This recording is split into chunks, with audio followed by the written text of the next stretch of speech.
वट सावित्री अमावस्या के दिन यदि सोमती अमावस्या पड़ जाए और नारी सोमती की भी पूजन करे और वट सावित्री की भी पूजन करे तो नारी का अखंड सौभाग्य प्राप्त होता है। त्रिवेणी संगम, आज नवग्रह शिव महापुराण की कथा में जो ये त्रिवेणी संगम पड़ा है, वट सावित्री, सोमती और शनि महाराज की जयंती, ये त्रिवेणी स्नान के बराबर है। शंकर भगवान की आराधना का एक केंद्र बिंदु है। सोमती अमावस्या का मतलब क्या होता है? सोमती अमावस्या का मूल तात्विक सुख क्या है कि सोमवार के दिन अमावस्या का पड़ जाना सोमती अमावस्या का है। पर इसकी इतनी महत्वता क्यों है?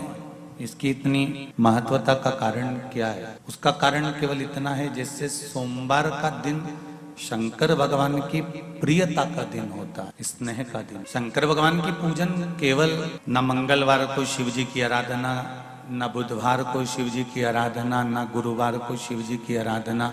कोई अगर बताएगा तो आपको यही कहेगा कि सोमवार के दिन शंकर भगवान की आराधना करना चाहिए। क्यों, किस लिए, क्या कारण है? तो शिव महापुराण की कथा कहती है, जिस दिन भगवान शंकर ने वारों को प्रकट करा था, रविवार, सोमवार, मंगल, बुध, गुरु, शुक्र, शनि, ये शंकर भगवान के द्वारा प्रकट है, ये शिव जी के द्वारा प्रकट। इनकी जो प्रागट्यता है, इनका जो प्रागट्य है वो शंकर जी। दिन, पल, घड़ी, नक्षत्र, समय, ये जितना भी बनाया है, घड़ी है, पल है, नक्षत्र है, समय है, ये सब मेरे देव अधिदेव महादेव ने बनाया है। आपको लगता हो कि शिवर वाले महाराज बोल रहे हैं, हो सकता है कि वो अपने मन से बोल रहे हों, तो गीता प्रेस गोरखपुर की शिव महापुराण की कथा, शिव महापुराण गीता प्रेस गोरखपुर की हिंदी की आप अपने घर पर ले आना और उसकी विदेश्वर संहिता को पढ़ना प्रारंभ करना, तो आपको मालूम पड़ जाएगा कि वार बनाने वाला भी शंकर भगवान है, तिथि बनाने वाले भी शंकर भगवान है, नक्षत्र बनाने वाले भी शंकर भगवान है, पल बनाने वाले भी शंकर भगवान है, घड़ी बनाने वाले भी शंकर भगवान। आपको ये ज्ञात हो जाएगा, सब कुछ उसी का बनाया। इसलिए कहते हैं कि अगर हाथ में पहनने वाली घड़ी अगर गड़बड़ हो गई है तो इसको कपड़े की दुकान पर ले जाकर मत देना, वो ठीक नहीं करे। किराने की दुकान पर ले जाकर दोगे तो वो ठीक नहीं करेगा। सोनार की दुकान पर ले जाकर दोगे तो वो ठीक नहीं करेगा। लोहार की दुकान पर ले जाकर दोगे तो वो ठीक नहीं करेगा। घड़ी को अगर ठीक करवाना है तो घड़ी वाले की दुकान पर ले जाकर दोगे तो वो घड़ी ठीक कर। थोड़ा समय लेगा, 5 दिन, 7 दिन, 8 दिन थोड़ा लग जाएगा, पर घड़ी वाले की दुकान पर ले जाकर पटकोगे तो घड़ी ठीक करेगा। फ्रिज वाले की दुकान पर फ्रिज ले जाकर रखोगे तो फ्रिज ठीक करेगा। एसी वाले की दुकान पर एसी ले जाकर रखोगे तो एसी ठीक करेगा। घड़ी की दुकान पर ही घड़ी ठीक हो सकती है। उसी तरह जैसे घड़ी की दुकान पर ही घड़ी ठीक होती है, तो ये समय, ये घड़ी, ये पल, ये नक्षत्र, ये समय, ये वर्ष, ये महीने, ये वार जिसने बनाए हैं वो है देव अधिदेव महादेव। अगर हमारा भी समय ठीक नहीं चल रहा हो तो शंकर जी के पास ले जाकर थोड़ी देर बैठ जाओ, ये घड़ी, ये समय, ये पल, ये नक्षत्र ठीक हो। थोड़ा शिव की आराधना में, थोड़ा शंकर भगवान की आराधना में इस घड़ी और इस पल को लगाने का प्रयास कर। एक तेरे ही भरोसे बाबा, तेरे ही भरोसे हवा बिच उड़ती जावांगी, बाबा डोर हथो छड़ी नामे कटी जावांगी, भोले मैं तेरी पतंग, हो शंभो मैं तेरी पतंग, हवा बिच उड़ती जावांगी, बाबा डोर हथो छड़ी नामे कटी जावांगी। हमारा अगर समय बेकार चल रहा है, हमारा समय अनुकूल नहीं है, ठीक नहीं है, श्रेष्ठ नहीं है, कुछ उसमें गड़बड़ी चल रही है, तो जिसने बनाया है, जिसने निर्माण किया है, उस परमात्मा के पास ले जाकर रख दीजिए, उस परमात्मा के पास जाना शुरू कर दीजिए, तो वो इस मनुष्य देह की घड़ी को थोड़ा ठीक करना प्रारंभ कर, मानव देह की घड़ी को श्रेष्ठ कर, इस समय को श्रेष्ठ जगह पर लगाना। ये सीधा हाथ है, ये उल्टा हाथ। सब अच्छा काम कौन से हाथ से होना चाहिए? जम के बोलो जरा, सीधे हाथ से। तो इस उल्टे हाथ को बुरा नहीं लगता होगा कि बताओ मैंने कौन सा पाप किया? दान करो तो सीधे हाथ से, पूजन करो तो सीधे हाथ से, भोजन करो तो सीधे हाथ से, पुण्य कर्म करो तो सीधे हाथ से। तो मैंने ऐसा कौन सा बेकार काम कर दिया जो मेरा प्रयोग नहीं करते, मेरा उल्टा हाथ का प्रयोग नहीं करते? एक दिन उल्टे हाथ ने जाकर किसी सदगुरु से कहा, गुरुदेव मेरा प्रयोग क्यों नहीं होता, इस हाथ का उपयोग क्यों नहीं होता, मैं बड़ा दुखी हूं। तो इतने में गुरुजी ने कहा, तो चिंता मत कर, जब कोई सीधे हाथ से दान करे ना तो तू उस हाथ को टच कर लेना तो तेरा प्रयोग होना प्रारंभ हो जाएगा। बस इतना कर। जब अच्छा समय ना चले, जब श्रेष्ठ समय ना चले, जब श्रेष्ठ समय ना आए, तुम्हें ऐसा लग रहा हो कि श्रेष्ठता का समय नहीं चल रहा है, अच्छा समय नहीं चल रहा है, तो एक काम करना, जो काम कर रहा हो, जो श्रेष्ठ काम कर रहा हो, जो भगवान की भक्ति में लगा हुआ हो, जो भगवान के स्मरण में लगा हुआ हो, बस उससे टच कर कर चलते रहना, तो हो सकता है कि हमारी जिंदगी भी अच्छी। थोड़ा उससे लगकर शंभू शंभू, थोड़ा उससे लगकर चलने का प्रयत्न। और जब किसी सत्कर्मी के साथ में, भजनावली के साथ में, कीर्तन करने वाले के साथ में, मंत्र जाप करने वाले के साथ में, स्मरण करने वाले के साथ में आप चलेंगे तो जीवन की सार्थकता अपने आप उसके साथ चलो। तो गंगा मैया के जल से कार्तिकेय बाबा की उत्पत्ति, कार्तिकेय बाबा प्रकट। कार्तिकेय जी ने अपनी माता जी से पूछा कि माँ ये बताओ कि मेरे जन्म का कारण क्या, क्यों जन्मा हूँ, मेरे जन्म का कारण है क्या, मेरे जन्म का कारण क्या हो? तो माँ तुरंत बोली कि तुम्हारे जन्म का एक कारण है तारकासुर का। माँ एक असुर के संहार के लिए मेरा जन्म हुआ है क्या? मेरे जन्म का कारण केवल एक असुर का संहार ही है, केवल एक असुर का संहार। माँ ने कहा तुम्हारे जन्म का कारण असुर का संहार, तो माँ असुर का संहार तो पिताजी भी कर सकते थे, असुर का संहार तो कोई दूसरा भी कर सकता था, असुर का संहार तो कोई अन्य 33 कोटि देवता में कोई देवता आकर कर सकता था। फिर माँ ये बताओ कि मेरे ही द्वारा इस असुर का संहार क्यों, किस लिए? माँ कहती है कार्तिकेय ये जो तारकासुर है ये शंकर भगवान का परम भक्त, इसने मांगा भी तो क्या मांगा कि मैं किसी के द्वारा नहीं मरूं, अगर मरूं तो शिव जी के पुत्र के द्वारा मरूं। जो अच्छा होता है ना वो अच्छा ही सोचता है, जो श्रेष्ठ होता है वो श्रेष्ठ ही सोचता है। कई माताएं विचार कर कर बैठती है मेरे को बद्रीनाथ जाना है, मेरे को केदारनाथ जाना है, कब जाओगी?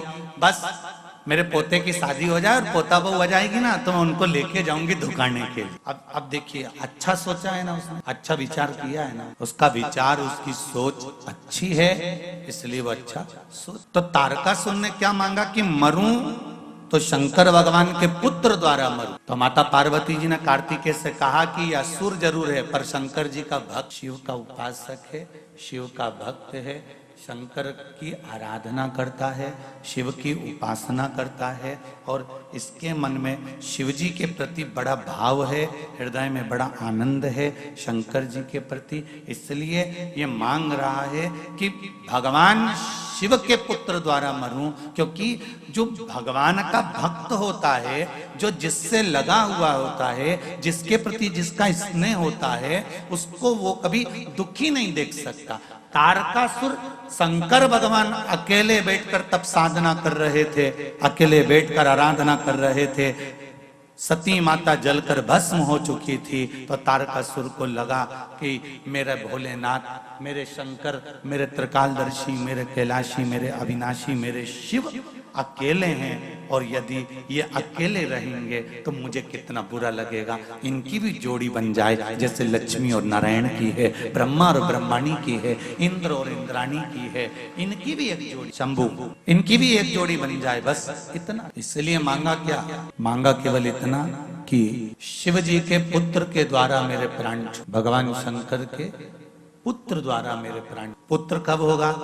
जब शंकर भगवान की समाधि हटेगी, तब साधना हटेगी और इनका मंगल विवाह होगा और विवाह होगा, तब जाकर इनका पुत्र। एक बात आपसे कहना चाहें, कभी शिव मंदिर में जल चढ़ाने का मौका मिले और आप शंकर जी के मंदिर में जल चढ़ाने के लिए जाएं या बेलपत्र चढ़ाने के लिए जाएं या शिव जी की आराधना करने के लिए। आप जब शिव जी के सम्मुख में, भगवान शंकर के पास, भगवान ओगड़दानी के पास में, मेरे भोलेनाथ जी के पास में जब जाएं, तो केवल जल चढ़ाकर वापिस मत आना, केवल बेलपत्र चढ़ाकर वापिस मत आना, केवल चावल का दाना या पुष्प चढ़ाकर वापिस ना आना, दिया लगाकर वापिस ना आना। आते आते बाबा भोलेनाथ जी से ये भी पूछ कर आना, बाबा आप मंदिर में बैठे रहते हो, बहुत दिन हो गए आपको बैठे बैठे, चलो आज मैं आपको मेरे साथ लेकर चलती हूँ और मेरे घर तक लेकर चलती हूँ। भले शिवलिंग मंदिर में रहे पर भगवान की ज्योति उसके साथ जरूर जाए। शिवलिंग भले मंदिर में रहे। हम क्यों कहते हैं कि 12 ज्योतिर्लिंग? ज्योतिर्लिंग का मतलब क्या होता है? जहां शंकर भगवान की ज्योति हमेशा प्रकट रहती है। और ज्योति से मतलब ये नहीं कि घी का दिया या तेल का दिया प्रकट रहता है, उससे मतलब नहीं है। हम ज्योतिर्लिंग का मतलब क्या समझे? जहां पर भगवान शंकर की ज्योत जल रही है उसका मतलब ज्योतिर्लिंग? नहीं नहीं नहीं। जहां घी का दिया जल रहा है उसका ज्योतिर्लिंग? नहीं। जहां तेल का दिया जल रहा है उसका मतलब ज्योतिर्लिंग? नहीं। ज्योतिर्लिंग का मतलब होता है जहां पर शंकर पार्वती 24 घंटे उस भूमि पर, उस स्थान पर विद्यमान है।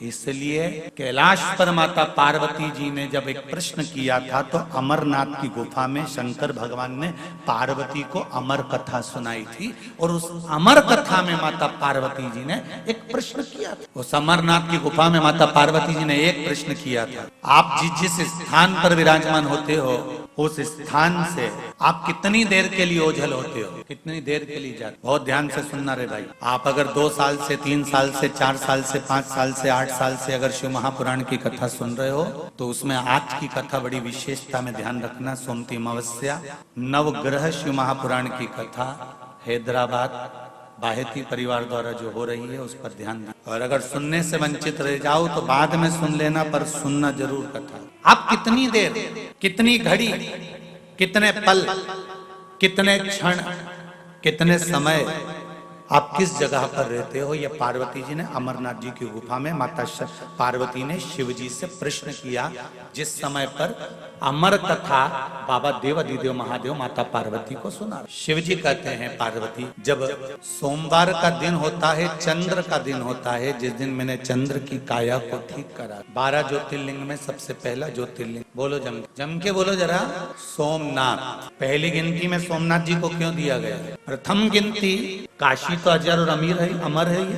काशी के शिवलिंग का निर्माण तो ना जाने कितने सतयुग, ना जाने कितने त्रेता, ना जाने कितने द्वापर, ना जाने कितने कलयुग निकल चुके हैं, तब भी काशी में शिवलिंग था। शंकर काशी में थे और शंकर काशी में हैं और शंकर काशी में रहे। ना जाने कितने सतयुग, कितने त्रेता, कितने द्वापर और कितने कलयुग निकल गए, काशी में शिव है, था और रहेगा, ये निश्चित है। तो पहला ज्योतिर्लिंग तो फिर काशी को गिना जाना था, पर पहला किसको गिना है? सोमनाथ जी को। कारण क्या है?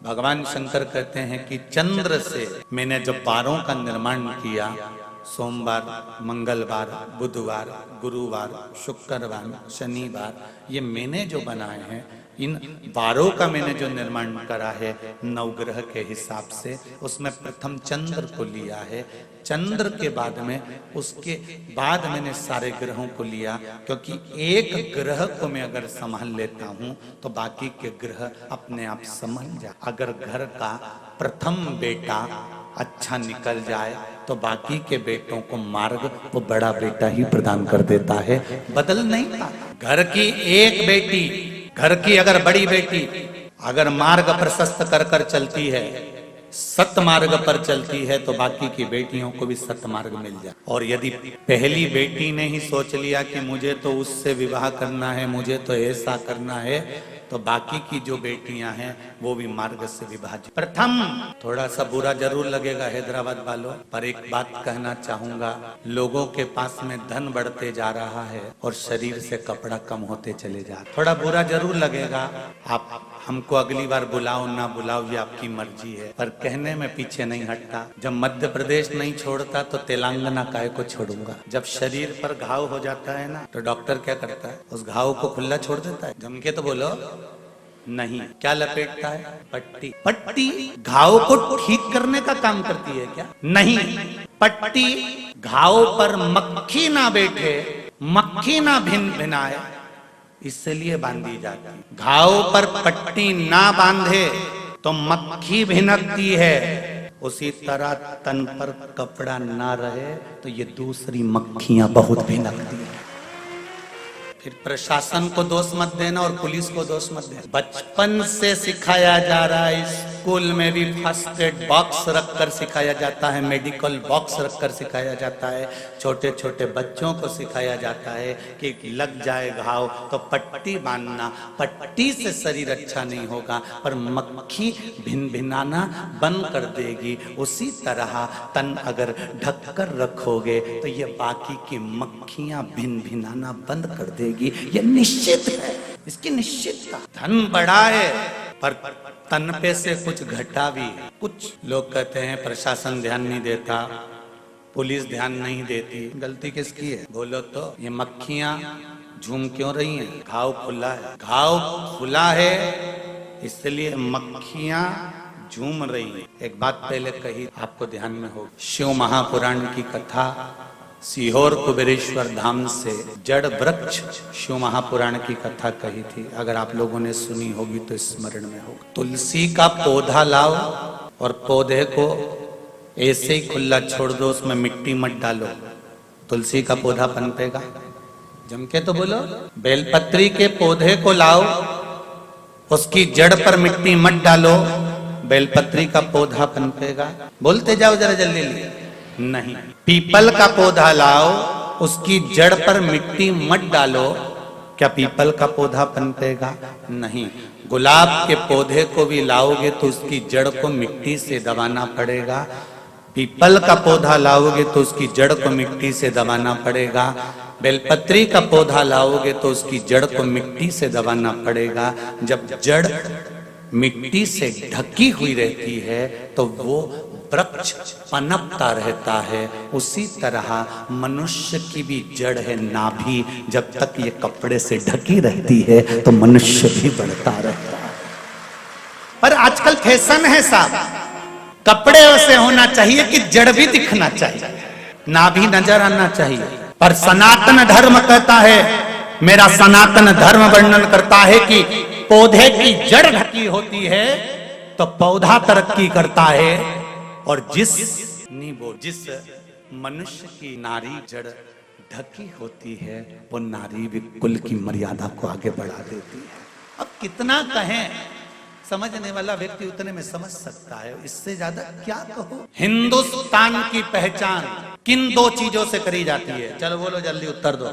बहुत विद्वान लोग बैठे हैं हैदराबाद की कथा में, जरा बोल दो जल्दी। दे हो जाओ भैया माइक, जो खड़ी हो जाओ। मेरे हिंदुस्तान की पहचान किन दो चीजों से करी जाती है? पहचान पूरी सारी। बेटी इधर दो माइक को, जीजी बोलने वाली। हाँ खड़े हो जाओ, हो जाओ खड़े। देव श्री शिवाय नमस्तुभ्यम।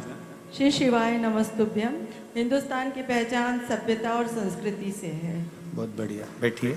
हिंदुस्तान की पहचान किन दो चीजों से करी जाती है? जिभ्या पर हिंदी और माथे पर बिंदी से करी जाती है। मेरे हिंदुस्तान की पहचान है तुम्हारी जीवान पर हिंदी हो और मेरी बेटियों के माथे पर बिंदी हो, मेरा हिंदुस्तान पहचाना जाता है, मेरा भारत पहचाना जाता है। उसकी पहचान का सबसे बड़ा तत्व है, और आज दोनों चीजों को मिटाया जा रहा है। हिंदुस्तान के लोग हिंदी को मिटाने के लिए लगे हुए हैं, और मेरे हिंदुस्तान की बेटियां माथे पर बिंदी मिटाने को लगी हुई हैं। मेरा निवेदन है, अगर बन सके तो दोनों को बरकरार रखना, जीवान पर हिंदी रखना और सिर पर बिंदी रखना, मेरा हिंदुस्तान पहचाना जाएगा। शर्म नहीं आना चाहिए। वो विदेश से आई हुई इस्कॉन मंदिर की बेटियां लंबा तिलक लगाती हैं, तन पर साड़ी पहनकर हरे राम राम राम हरे हरे गाती हैं, हरे कृष्णा कृष्णा कृष्णा हरे हरे गाती हैं। और ब्रज की गलियों में हो, चाहे बेंगलोर की गलियां हो, चाहे हैदराबाद की गलियां हो, उनको कोई शर्म नहीं आती और साड़ी पहनकर माला लेकर घूमकर तिलक लगाकर निकलती हैं।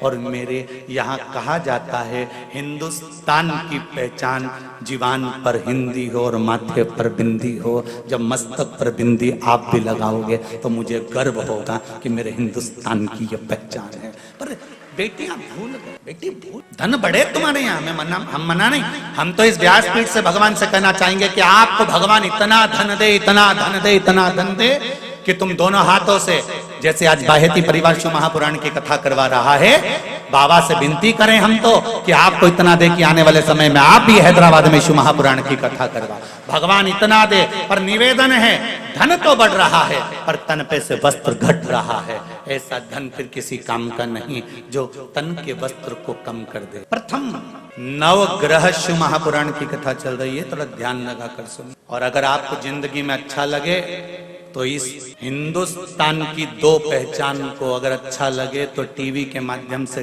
काट कर व्हाट्सएप पर, इंस्टाग्राम पर जरूर सबको भेज देना कि मेरे हिंदुस्तान की दो पहचान, एक जीवान पर हिंदी और जम के बोलो माथे पर बिंदी, ये मेरे हिंदुस्तान की पहचान। जनमानस तक शिव महापुराण केवल यहीं तक नहीं, जो नहीं सुनते उन तक आप भेज सकते हो, सोशल मीडिया के माध्यम से आप पहुंचा। घाव पर पट्टी बंधना जरूरी है, मक्खी भिनकेगी, तन पर वस्त्र सही होना जरूरी है, नहीं तो ये बहुत मक्खियां है रे संसार, ये भी बहुत। फिर प्रशासन को या पुलिस को दोष मत देना कि ये कुछ नहीं करते, वो तो कहते हैं कि पट्टी बांध के रखो ना घाव पर, तन पर अच्छे कपड़े पहन कर रखो। किसी की सामर्थ्यता है कि भिनक जाए। झांसी की रानी भी तो थी, माँ अहिल्याबाई भी तो थी, माँ मुक्ताबाई भी तो थी, कर्माबाई भी तो थी, मीराबाई भी तो थी।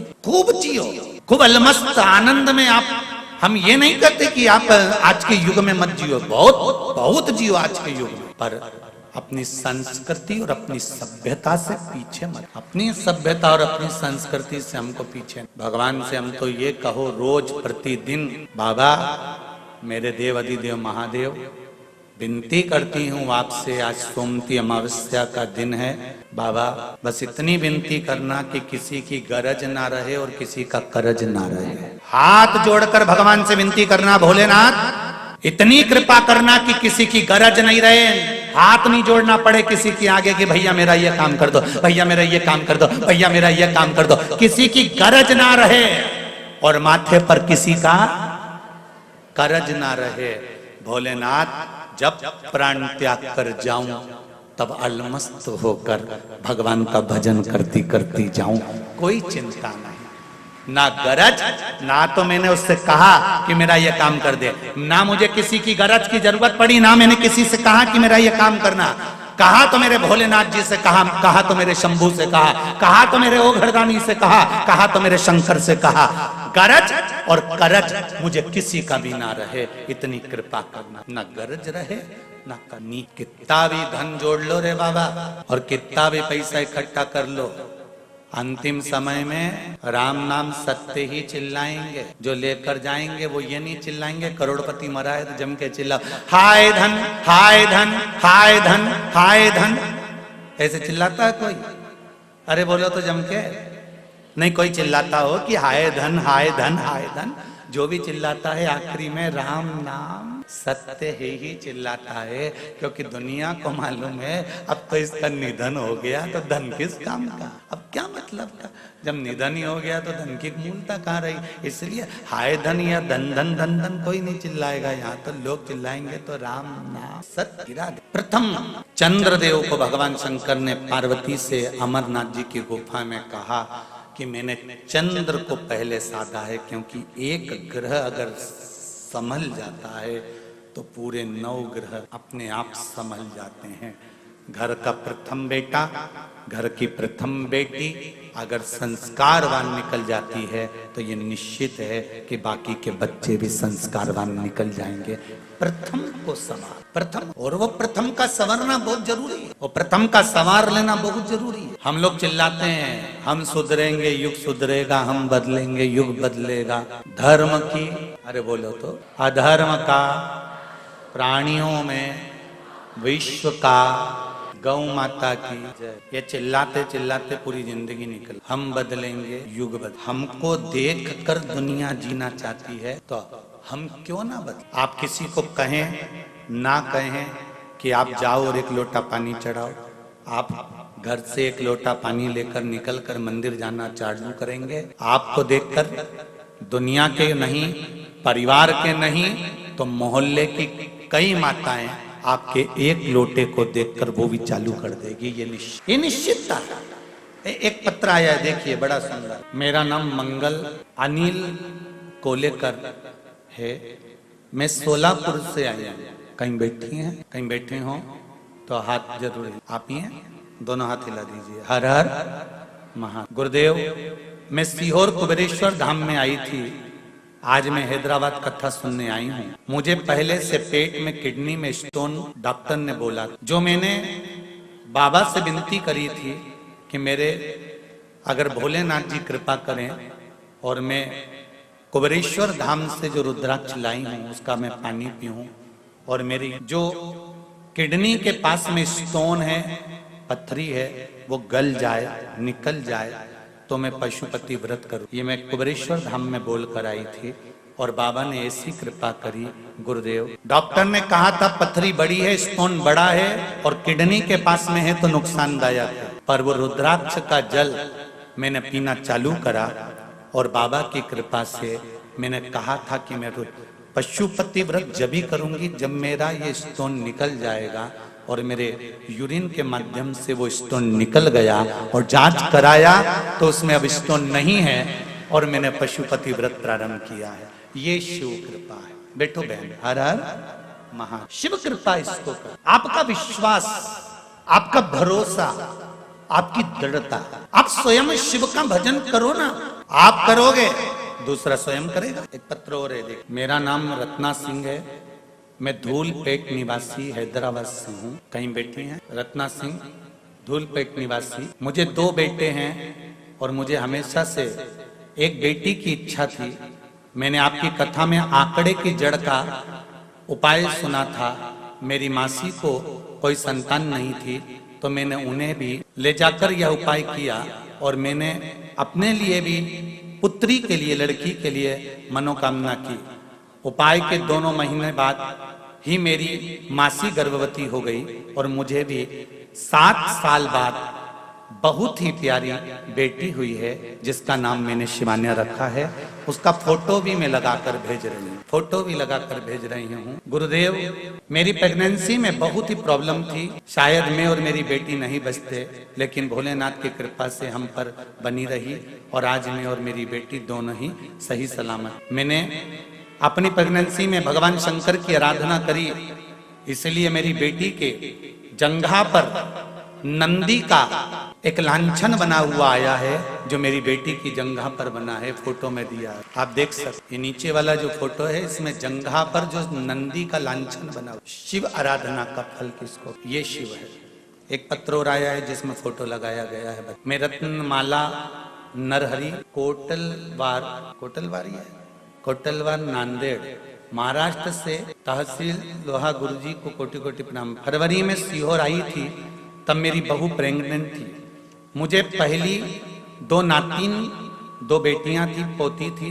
अब मुझे पोता होना था तो मैंने बाबा से विनती कर बाबा से निवेदन करा था और बाबा की कृपा से बैसाख पूर्णिमा सोमवार को सुबह 8:52 पर मेरे यहाँ पर मेरे पोती 2 थी, अब पोता मेरे बाबा ने मुझको दिया है। ये शिव की कृपा से प्राप्त हो, शंकर की कृपा।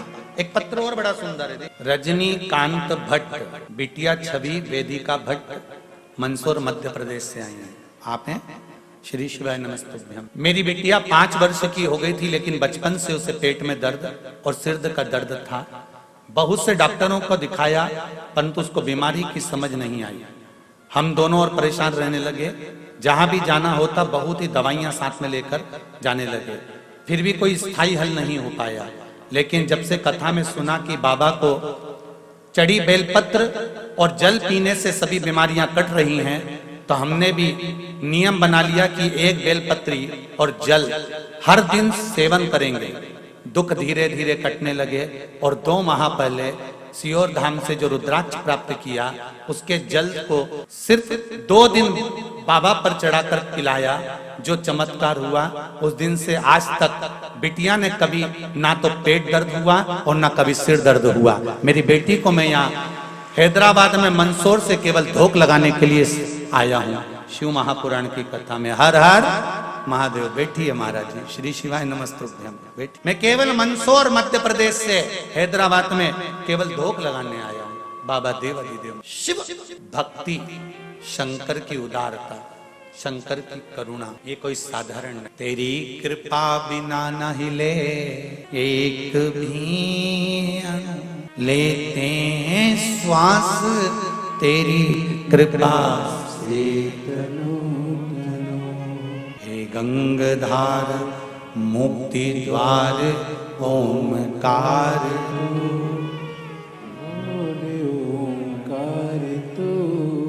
आयो शरण तिहारी शंभु तार तार। शिव की आराधना से जो सुख मिलता है वो कहीं नहीं मिल सकता। सारी समस्या का हल एक लोटा जल। फिर दुनिया चाहे कितना भी विरोध करे, चाहे दुनिया कितने भी अपशब्द कहे, चाहे दुनिया कितना भी ताना दे, किसी को हार्ट अटैक भी आ गया, डॉक्टर अपना काम करेगा।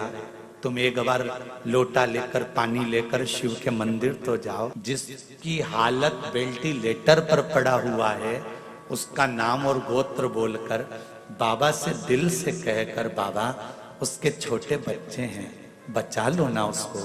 जब राजा श्वेत के प्राण आप बचा सकते हो तो क्या इसके प्राण नहीं बचा सकते? दिल से गणेश कार्तिकेय पर जल चढ़ाकर, अशोक सुंदरी पर जल चढ़ाकर, जया विषहरा के कमंडल को देखते हुए, जलाधारी को देखते हुए शंकर के शिवलिंग पर जल चढ़ा दो। विश्वास कहता है वो वेंटिलेटर से नीचे उतरेगा और बाबा कृपा करेगा। दिल से कहना पड़ेगा, तार बिछाने से कुछ नहीं होगा, कनेक्शन जोड़ना पड़ेगा, कनेक्शन जोड़कर चलना। जैसे घर में बुजुर्गों के होने से बच्चों को चिंता नहीं रहती, बहुएं उठी मायके चली गई, बहुएं किटी पार्टी में चली गई, बहुएं यहाँ चली गई, बहुएं वहां चली गई। क्यों? जब तक घर में बूढ़ी माँ है, जब तक घर में बुजुर्ग हैं, तुम तुरंत उठ कर चले जाओगे। जिस दिन जिसके घर से बुजुर्ग चले जाते हैं, कहीं जाने के लिए 50 बार सोचना पड़ता है। घूमने भी जाना है तो एक गार्ड रखना पड़ता है कि जो घर की सेफ्टी रखे। वो तो फ्री फोकट के चौकीदार मिले हैं तुमको। और जिससे मिलो ना, मुंबई, बेंगलोर, पुणे, जिससे मिलो वो एक ही बात कहते हैं, गुरुजी आजकल 2 का सेट चल रहा है। हमने कहा 2 का सेट कैसे है? बस पति और पत्नी, और ज्यादा हो तो हम 2 हमारे 2। हमने तो कहा भैया देखो, हमारी मम्मी तो जब जब जाती थी ना बाजार में तो 6 का सेट खरीद के लाती थी। बोलो सही है कि गलत है? यहाँ पर भी बुजुर्ग माताएं बैठी हैं, बूढ़े बूढ़े लोग बैठे हैं। जब भी बुजुर्ग बाजार जाता था तो 6 का सेट खरीद कर लाता था। स्टील की कटोरी 6, थाली का सेट 6, चीनी का सेट 6, गिलास का सेट 6, चद्दर का सेट 6, बंदरवार का सेट से पैर पोछनी 6। तो घर में भी 6 का सेट होना चाहिए। 2 पति पत्नी, 2 बच्चे और 2 बूढ़े माँ बाप, तब जाकर ये 6 का सेट कंप्लीट होता। 2 के सेट से और 4 के सेट से मेहमान ज्यादा आ जाएंगे तो खाना कैसे खिलाओगे जीजी? 2 कटोरी के दूसरे के यहाँ से मंगने जाओगी जीजी, कि 2 थाली दूसरे के यहाँ से मंग कर लाओगी? परिवार में 6 का सेट बनाना चालू करो कि 2 मेरे माता पिता, 2 हम। अब तो बोलो 2 छोरा, हो गया 6 का सेट पूरा। पहले की बुजुर्ग माता यहाँ बैठी है, बोलो तो रही जीजियो, तुम बुजुर्ग जितने बैठे हो सही ईमानदारी से बोलो। पहले कटोरी लेके आते थे, कितनी लाते थे? अरे बोलो जम के, कितनी लाते थे? 6। थाली कितनी लाते थे? 6। कन्यादान में भी देते थे तो कभी 1-2 नहीं दी, 6 का ही सेट दिया। गिलास 6, कटोरी 6। ना जाने किसने लाके छोड़ दिया। हम 2, हमारे 2। मेहमान ज्यादा आ जाए तो थाली धो, भाई वो खा ले, उसके बाद धो के दूसरे को दे। सीधी बात है। अगर मेहमान ज्यादा आ जाए तो फिर थाली धो के उसको दो। पर यहाँ तो शिव पुराण कह रही है, मेरा शंभू की कथा कह रही है, मेरे शंकर की कथा कह रही है। सेठ पूरा रखो रे घर के अंदर, सेठ पूरा होना चाहिए। और जब घर में जो बुजुर्ग होते हैं, घर में जो बूढ़े होते हैं, इनके होने से बड़ा लाभ। केला खाया है कभी तुम लोगों ने? तो केले का जो छिलका होता है ना, वो काला पड़ जाता है, पर अंदर का केला बेकार होता है क्या? नहीं, छिलका भले गड़बड़ हो जाएगा पर अंदर के भाग को, अंदर के जो केला है उसको वो बेकार नहीं होने देता। उसी तरह घर के जो माता पिता हैं वो केले के छिलके की तरह हैं। वो भले अवस्था गलती चली जाती है, शरीर ढलता चले जाता है, पर अपने बेटे और बेटी को कभी तकलीफ नहीं होने देते। ऐसे केले के छिलके, माता पिता नहीं है, वो केले के छिलके हैं जो केले को बेकार नहीं होने देते। उसी तरह घर के बुजुर्ग, घर के बड़े आपको कभी बेकार नहीं होने दो। महालने का तो कितने का सेट? अरे जम के तो बोलो, आवाज नहीं निकल रही हैदराबाद वालों, आवाज जरा जम के। 6 का सेट। तुम बोल सकते हो अब सबको, हमारे यहाँ सोफा सेट भी है, हीरे का सेट भी है, डिनर सेट भी है, और हमारे यहाँ 6 का सेट भी है। नहीं तो आज का जमाना सोफा सेट भी है, डिनर सेट भी, हीरे का सेट भी है, सोने का सेट भी है, बस आदमी अब सेट है। जमाना बड़ा विचित्र। सेट रखा। पार्वती जी ने फिर शिव जी से प्रथम चंद्र को आपने पकड़ा, चंद्रदेव को आपने साधा है, और एक चंद्र को साध कर सारे ग्रहों को अनुकूल कर रखा है। शिव जी कहते हैं कि केवल एक घर का अगर सद जाए तो बाकी को साधने में दिक्कत नहीं। तारकासुर को मारने के लिए माता पार्वती कार्तिकेय जी से कहती हैं कि इसने अच्छा सोचा है, गलत इसलिए तुम इसको मारना, तो क्योंकि इसने बरी मांगा है कि मैं शिव जी के पुत्र द्वारा मरूंगा। तो मरेगा तो तुम्हारे याद से, पर इसके हृदय में घात ना हो, इसके शरीर में घात होगी चल, इसके हृदय में घात ना हो, शरीर में घात होगी तो चल जाए। तारकासुर के प्राण छूटे, शरीर नीचे गिरा। तारकासुर के प्राण छूटते से ही तारका मुस्कुराया, और मुस्कुराने का कारण केवल एक ही था कि जिस शिव की आराधना मैंने जिंदगी में करी, वही शंकर के पुत्र ने मुझे शिव धाम पहुंचा दिया। इससे बढ़कर सुख हो क्या? जितने लोग आस्था चैनल पर कथा सुन रहे हैं, फेसबुक यूट्यूब पर कथा सुन रहे हैं, और इस पावन प्रागण्य में कथा सुन रहे हैं, उनसे निवेदन करूंगा, बहुत भटक लिए थे अपन, सारी दुनिया में भटक रहे थे, किसको भजें किसको भजें, किससे कहें किससे ना कहें, ना जाने कितनी कितनी जगह पर जाकर सिर रगड़ा होगा, ना जाने कितनी जगह बाबा जोगियों के चक्कर में पड़ गए होंगे, ना जाने कितने प्रपंच में पड़ गए होंगे, पैसे पे पैसा बर्बाद कर दिया होगा। पर अब हमको किसी के चक्कर में नहीं पड़ना, हमको तो उसके चक्कर में पड़ना है कि जिसने स्वयं कह रखा है कि मेरा तो चक्कर भी मत लगाना। सारे देवताओं की परिक्रमा होती है, शंकर जी की होती है नहीं। शिव जी कहते हैं कि मेरे चक्कर में भी मत पड़ना, बस इतना याद रखना कि मैं जिस मस्ती में जीता हूं उस मस्ती में अपनी जिंदगी को जीना। कंठ में जहर है, मुख में राम का नाम है, सिर पर गंगा जी धरी है, पास में पार्वती गणेश कार्तिकेय सब बैठे हुए हैं। ऐसी मस्त जिंदगी जीना, कंठ में रखना दुख और तकलीफ को, उजागर मत। अपने दुख को किसी को कह दोगे ना, थोड़े दिन तक तो हाँ ठीक है, अब करेगा क्या जिसको कहोगे? किसी से अगर आपने दुख कह भी दिया तो करेगा क्या? तुम्हारे दुख को वो काट सकता है क्या? तो अपने कंठ तक दुख को रखो और इनको मत कहो। संसार वालों को अपने दुख को कहना है तो मेरे देवाधिदेव महादेव से जाकर कहो कि मुझे दुख है, तू मुझे संभाल। अब कोई नहीं। भोलेनाथ दया करना, मैं तेरे भरोसे, मेरे बाबा दया करना, मैं तेरे भरोसे।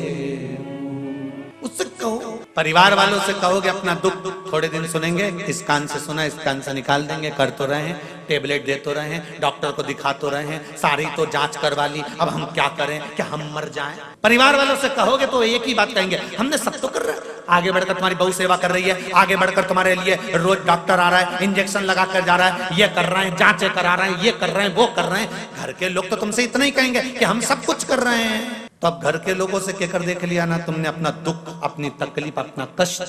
अब एक बार मेरे बाबा से कहकर देख, देवाधिदेव महादेव से कहकर देखना, शंभु ओघड़दानी त्रिकालदर्शी कैलाशी, हे मेरे बाबा विश्वनाथ, विश्व का भरण पोषण करने वाले हे शंभु, आज मेरे हृदय में ये दुख किससे कहूं, तू ही तो है, किससे? अब उससे बोल कर दे। घर से निकलो तो श्री शिवाय नमस्तुभ्यम या पंचाक्षर नमः शिवाय या षडाक्षर ओम नमः शिवाय या द्वादशाक्षर ओम नमो भगवते वासुदेवाय या 2.5 अक्षर का कृष्ण या 2 अक्षर का राम कहते। हम तुम पर बंधन नहीं करेंगे, बिल्कुल। हम आपसे ये नहीं कहेंगे कि आप बंद कर रहो शंकर जी के तो घूमते रहो, पर अपनी कीमत बरकरार रखना। मक्खी सब्जी के ऊपर जाकर बैठती है तो उसकी कीमत नहीं रहती, पर वो मक्खी सुनार के सोने की अंगूठी पर जाकर बैठती है और पलड़े पर तुला जाती है तो मक्खी भी तोले के भाव बिक जाए। अपनी कीमत समझना,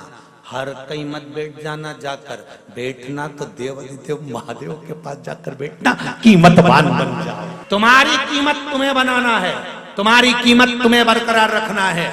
गलत जगह पर जाकर मत बैठ जाना, कहीं का बाबा जोगी के हमारे पास आकर बैठो, हम ये कर देंगे, हम ये कर देंगे, हम ये भभूति उड़ा देंगे, हम ये बेल दे देंगे, हम तुमको ये दे देंगे, हम तुमको वो दे देंगे, और घूमना चालू कर दो और देना चालू कर दो। ऐसे फालतू जगहों पर जाकर मत बैठना, अपनी कीमत बरकरार रखना कि मैं कहूं तो मेरे देवाधिदेव महादेव से कहूं, मेरे शंकर के पास जाकर बैठूं, शिव मंदिर में जाकर बैठूं, शंकर का अनुमोदन करूं। मंदिर भी नहीं जा सकती तो अपने घर में बैठकर उस शंकर का अनुमोदन करना चाहती हूं। 3.5 करोड़ रोम छिद्र ये मनुष्य के शरीर में है, 21,600 श्वास ये मनुष्य के शरीर से रोज निकलती है। प्रतिदिन मनुष्य के शरीर से 21,600 श्वास निकलती है। भगवान से कहो कि इन 21,600 श्वास में से कम 100-200 श्वास तेरी निकालना, तेरे भजन की निकालना, तेरे स्मरण की निकालना। 21,600 में से 600 श्वास भी मेरे परमात्मा के नाम की निकल गई तो तुम्हारी 21,000 तो वैसे काम कर गई। तुम उस परमात्मा के नाम की निकालो तो खूब कमाओ दिल से,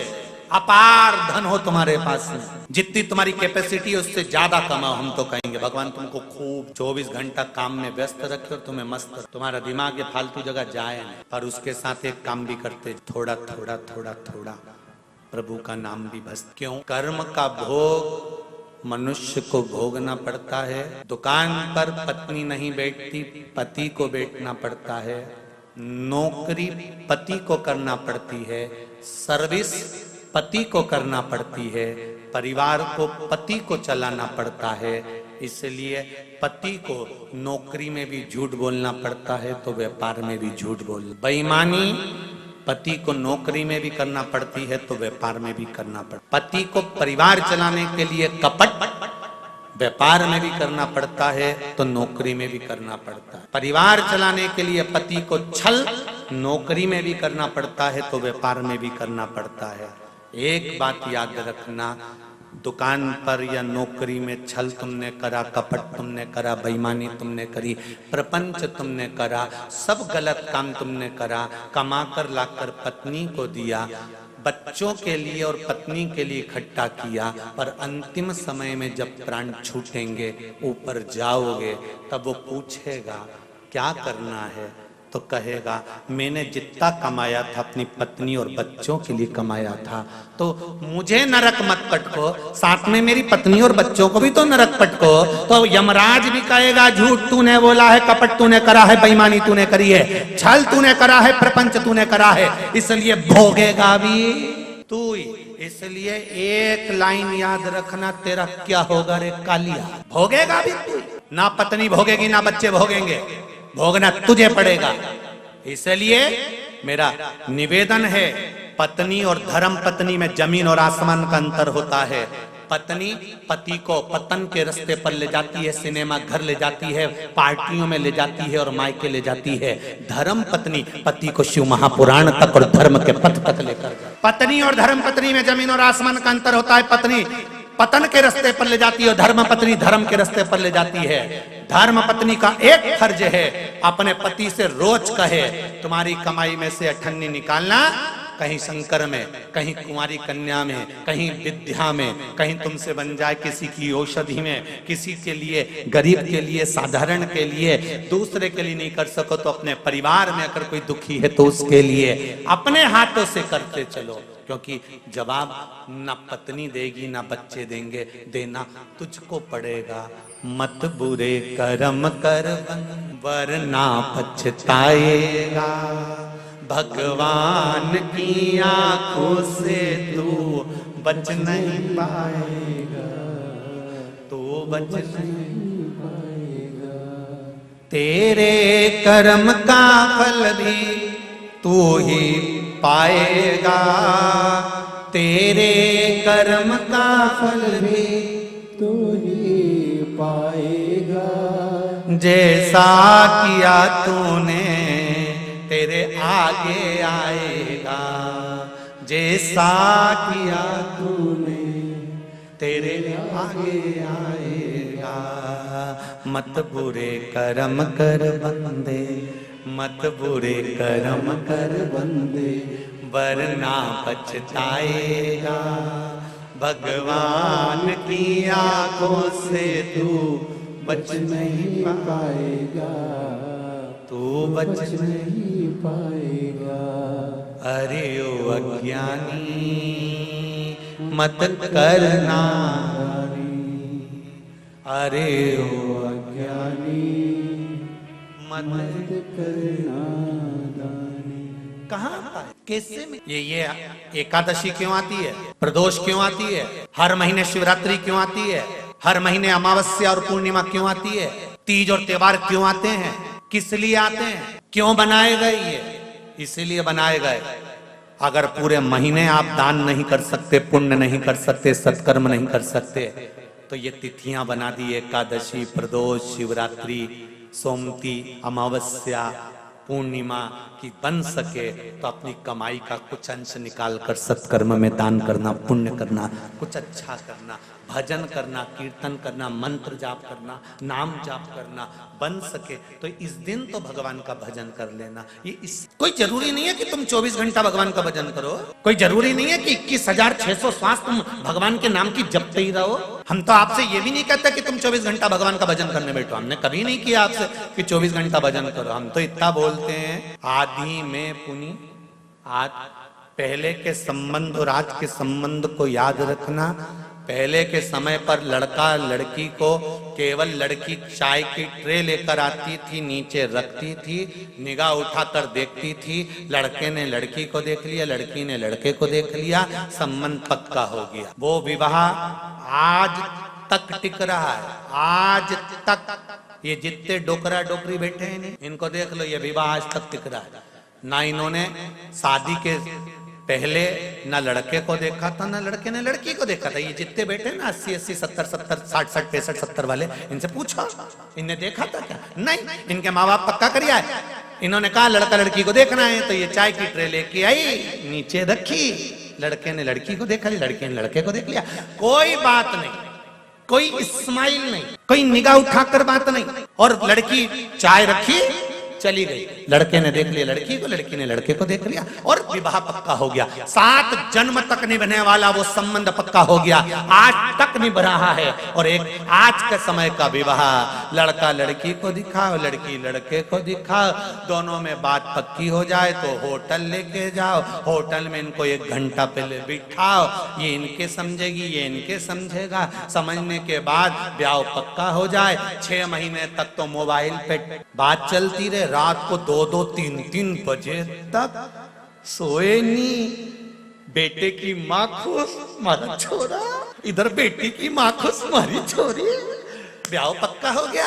1 करोड़ रुपए शादी खर्चे में लगा दिए, मेहमान खाए पिए, डेंटिंग पेंटिंग करके वो जाए और मालूम पड़े 6 महीने में तलाक हो जाए। फिर कौन सी शादी अच्छी थी, पहले की क्या अभी? अरे नहीं बोलो तो जरा दिल से, फिर तो पहले की अच्छी थी।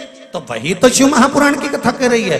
2 घंटे तक माला लेकर बैठे हो, 4 घंटे तक मंदिर में बैठे हो, 5 घंटे तक पाठ कर रहे हो, 6 घंटे तक पूजन कर रहे हो, 7 घंटे तक ये कर रहे हो, कहीं वो कर रहे हो। भगवान कह रहा है इतना टाइम मेरे पास बर्बाद मत कर, पहले की शादी याद कर, निगाह मिली और पक्का 2 मिनट मेरे पास आ और दिल से मुझे दर्शन देकर चले जा, पक्का जा।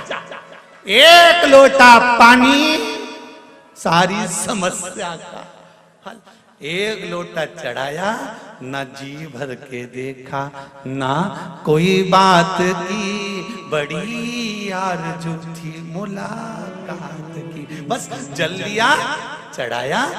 घर के लोग कहें कि 4 घंटे मंदिर में अपन को बैठना भी नहीं तो लोग टोकने लगेंगे, मंदिर में क्या कर रही है, इतने घंटे तक क्यों बैठी है, तुम तो लोटा भर के ले जाओ। श्री शिवाय नमस्तुभ्यम। शिव जी को प्रेम से स्पर्श करो और थोड़ी सी स्माइल देकर कह दो कैसे हो महादेव, और कह देना चल रहे हो क्या घर, जा रही मैं, हमारी बहू है ना, ज्यादा देर बैठ जाऊंगी ना तो लड़ने बैठ जाएगी, इसलिए मैं तो चल। शिव जी से कहा और सीधे शंकर जी भी पार्वती से कहेंगे गजब की आई रे कमला, गजब की आई, सीधी आती है और मेरे से बात करके चली जाती है। पार्वती जी भी थोड़ी थोड़ी ईर्ष्या रखने लगेगी, तुम बहुत बात करने लगे हो आजकल, क्या बात है। दिल से तो कहो परमात्मा मेरा परमात्मा, उससे दिल से। जब बच्चा अपने बुजुर्गों से दिल से बात करता है ना तो बुजुर्ग भी दिल से बात करते हैं।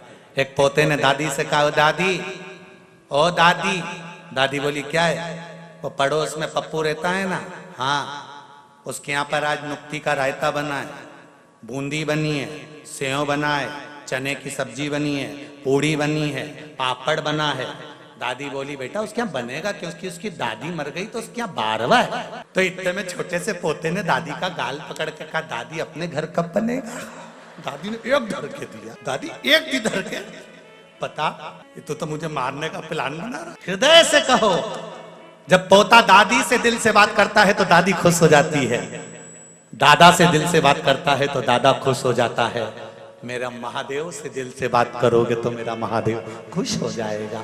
उससे दिल से कहो, दिल से बोलो, हे बाबा हम आपसे बात करें, ज्यादा देर नहीं, 2 क्षण मात्र, 2 क्षण। महाराज दिल मेरे शिव से लगाया तो फिर ये दिल, ये हृदय हॉस्पिटल नहीं को लगाओ मेरे देव अधिदेव महादेव से, उसके पास ले जाओ।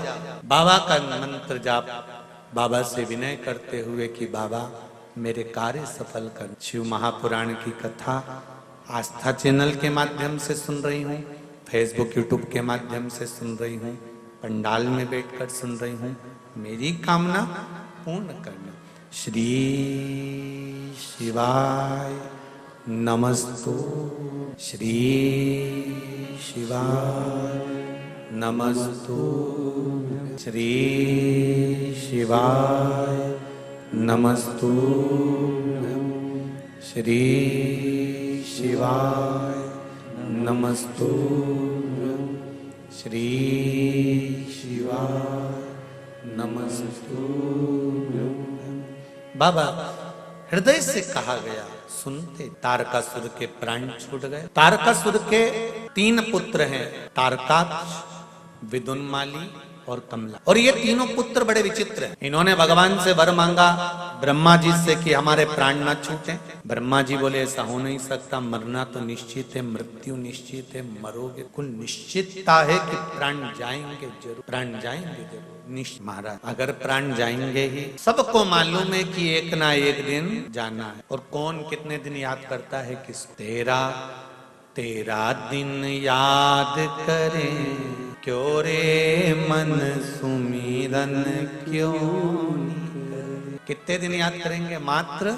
उसके बाद बूंदी से खूब झरे रे नर सुमिरन क्यों नहीं करे।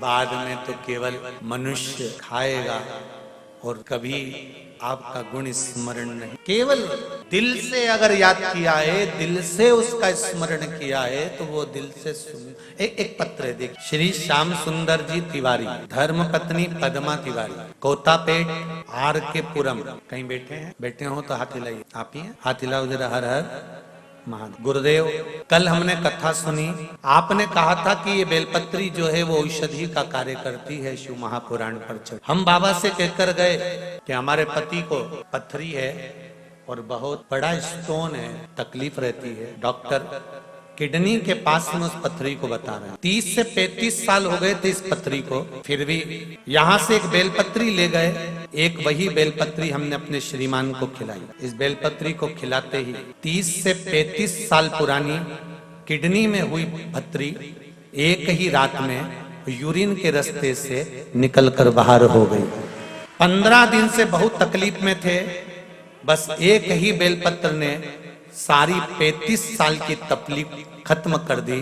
आपके चरणों को लख लख प्रणाम करती हूँ। हम मटेरियल से आए हैं और प्रभात फेरी के भक्त हैं। आपका आशीर्वाद दीजिएगा कि हम प्रभात फेरी करते रहे। श्री शिवाय नमस्तुभ्यम। बैठिए। हर हर महादेव। एक बेलपत्र में, अब ये कब खिलाई? कल। तिलक बायर का सही जगह फिट कर दोगे ना, तो एक बेलपत्री भी साधारण नहीं होती।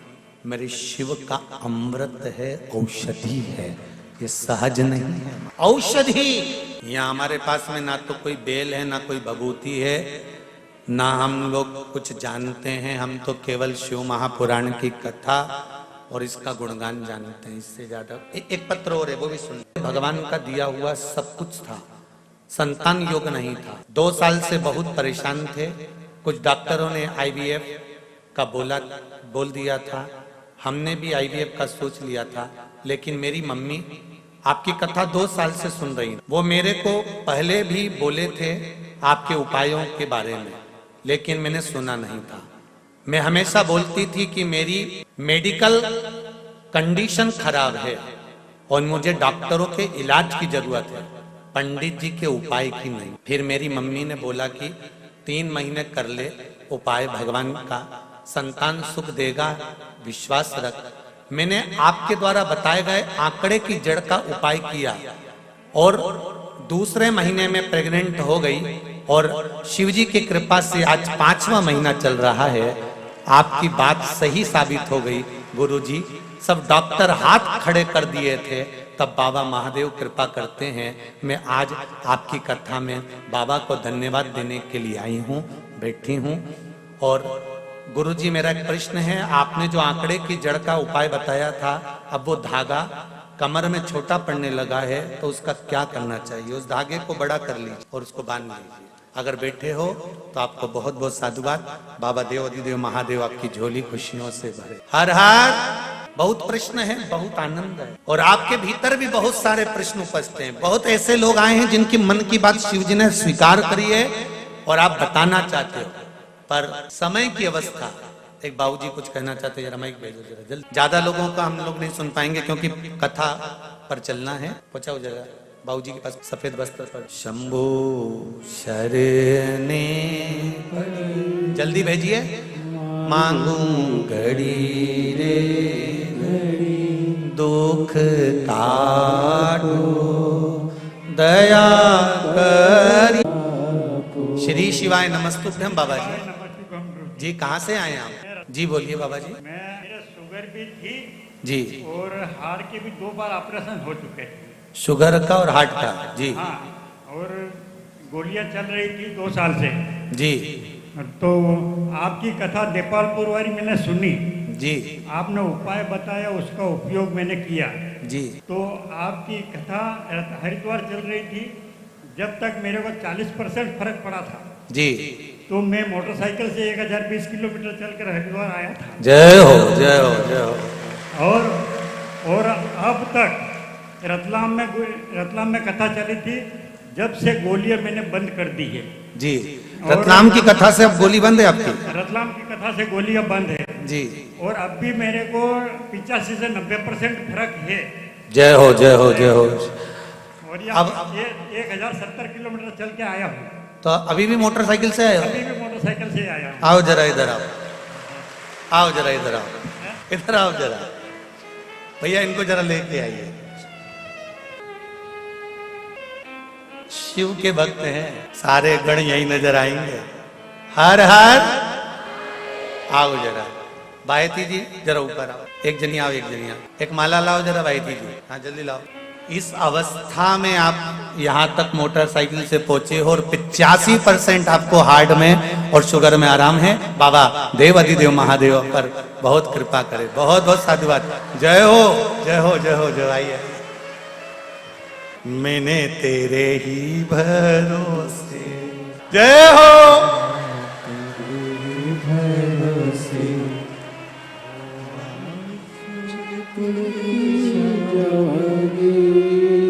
बाबा डोर हथ तो छठी नामे कटी जावागी।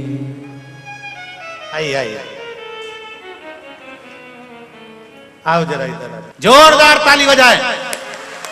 बहुत बहुत साधुवाद इस अवस्था में।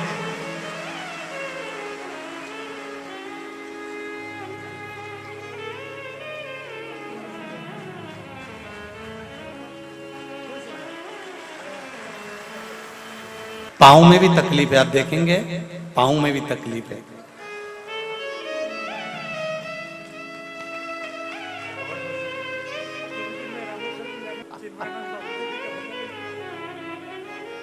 श्री शिवाय नमस्ते। ये शंभु है।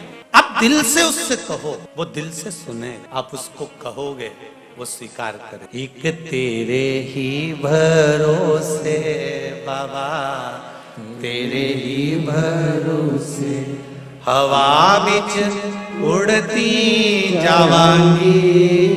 बाबा डोर हर तो छठी नामे कटी जावांगी। ये शिव है मेरा ओघड़ी मेरे दिल में। फिर कहूंगा जी जियो, दिल से उसको एक बार याद, दिल से कह दो कि बाबा हमारा है और हम बाबा। जितने लोग इस पंडाल में बैठकर कथा सुन रहे हैं, जितने आस्था पर सुन रहे हैं, जितने फेसबुक यूट्यूब पर सुन रहे हैं, दिल से बाबा को याद करते रहना, विश्वास मानकर चलना। जिस कामना से आपने ये 7 दिन की कथा सुनी है, अगली कथा 3 तारीख से सागर मध्य प्रदेश में चालू हो जाएगी 2 बजे से 5 बजे तक। आप में से भी कई लोग, आपकी कामना पूर्ण हो जाएगी तो वहां पहुंच जाओगे, ये विश्वास। पहले कहते थे कि 3 महीने में बाबा आपकी मुराद पूर्ण करेगा, पर इन पत्रों को देखकर जी ने कह दिया एक बेल पत्र कल खिलाई और आज आराम। अब तो मुझे लगता है बाबा तत्काल निर्णय करने के लिए बैठा। नहीं, ऐसा लगता था ना, पहले भगवान बही खाता लेकर बैठता था, हिसाब जोड़ता था, पाप कितने पुण्य कितने। मुझे तो लगता है भोलेनाथ भी लैपटॉप लेकर बैठते, हिसाब तुरंत जोड़। वो मेरा शिव है, मेरा ओघड़ी, उसकी भक्ति अभी। तारकासुर मर गया, तारकासुर के 3 पुत्र, तारकाक्ष, विदुमाली, कमलाक्ष की 3, और ये तीनों शिव जी से, यहाँ ब्रह्मा जी से वर मांग रहे कि हमारे प्राण ना छूटे।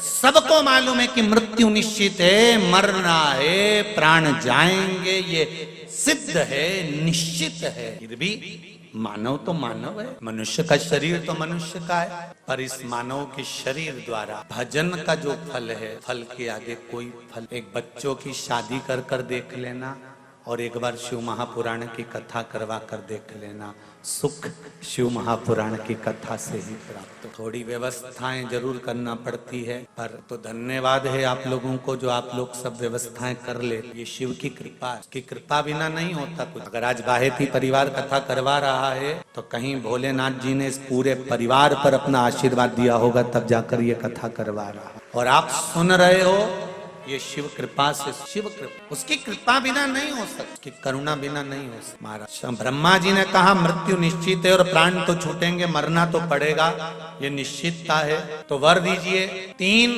पुरी का निर्माण। 2 मिनट बाद में माता आपके पास माइक भेजता हूँ, 2 मिनट, एक कथा पूरी कर लूं फिर आपके पास भी माइक भेज। 3 पुरी का निर्माण किया और 3 पुरी का निर्माण करा और उस 3 पुरी के निर्माण कर कर उसका निवास किया और वर मांगा। महाराज वर मांगा, आसन वर मांगा कि महाराज वर कि यदि हमारे प्राण छूटे और हमारे अगर प्राण जाए तो तीनों के एक साथ, ये हम तीनों के प्राण एक साथ हम। महाराज तथास्तु ब्रह्मा जी ने कहा, सब जगह उपद्रव चालू हो गया, इन्होंने मंदिर देवालय सब तोड़ना प्रारंभ कर दिए।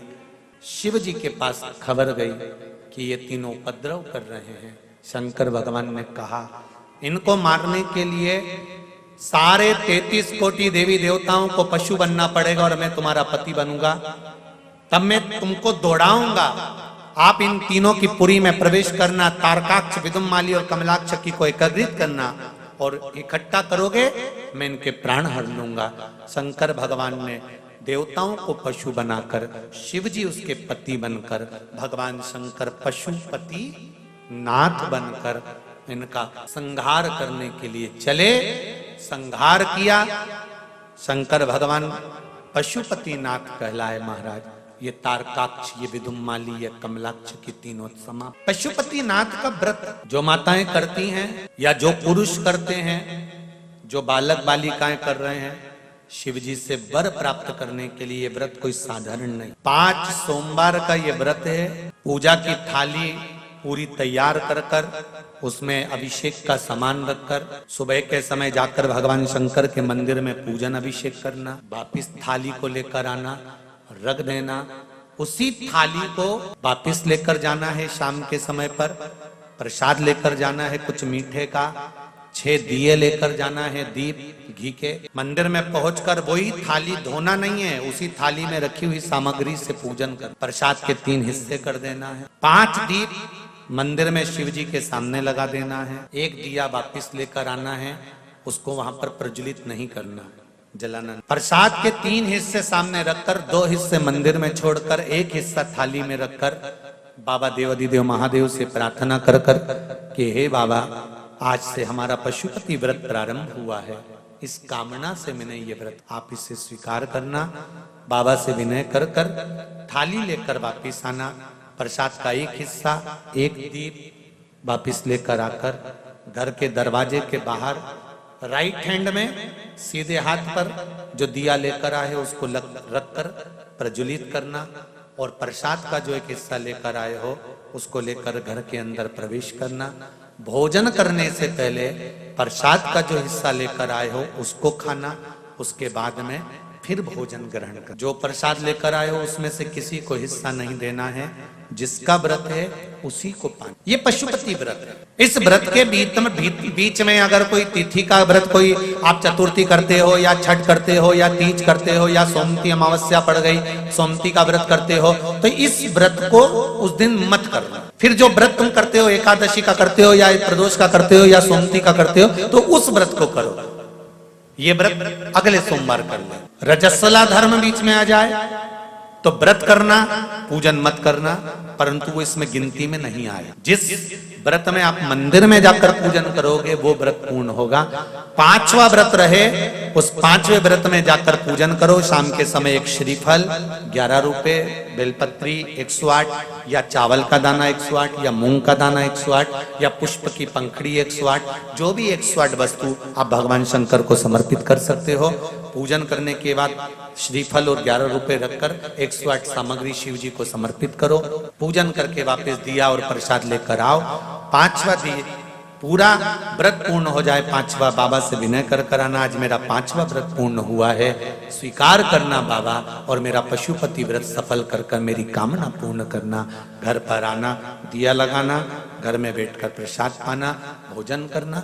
इस तरह से पशुपति व्रत किया जाता है। 5, छठा नहीं, केवल 5 तक शिव से प्रार्थना विनय करते हुए। कौन कौन करता है यहाँ पे व्रत? करते हो पशुपति व्रत? करें आप लोगों ने? रखिए रखिए, बहुत बहुत साधुवाद करना चाहिए। जिस कामना के लिए, जिस भाव के लिए, जिस हृदय चित्त के लिए आप बाबा देव अधिदेव महादेव का व्रत धारण करते हैं, बाबा देव अधिदेव महादेव आपकी कामना पूर्ण करें। शिव की आराधना। तारकासुर के प्राण छूटे, तारकाक्ष, विदुम्माली, कमलाक्ष की तीनों के प्राण। समय आया, आगे वर्णन किया गया।